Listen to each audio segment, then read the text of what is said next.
Niente, non riesce a raggiungere meno 15. Allora facciamo una cosa, portiamolo a meno 12, così si ferma.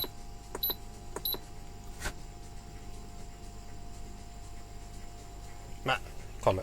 Come meno 9? Non era meno 12. Aspetta. Meno 10. Ma boh, allora mettiamola più bassa, ritorniamo a 15.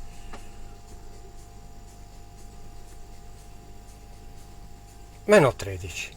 Quindi se sommetto meno 12 si ferma.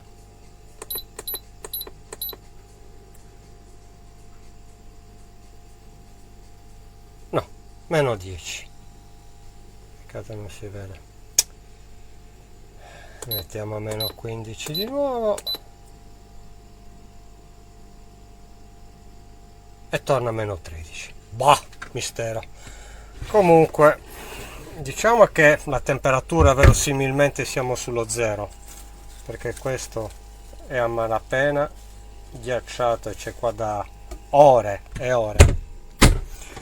Ma purtroppo non c'è nient'altro in giro, altrimenti lo restituirei al volo. Non tiene la temperatura, rumoroso. C'è un altro frigo in barca là, non neanche si sente, scusate il casino. E niente, o questo, ma fa veramente schifo. Quindi a meno che non siate impiccati, perché vi serve veramente per qualcosa. Io purtroppo devo fare una festicciola con amici e mi serve tenere il ghiaccio, ma se potete evitare, evitate.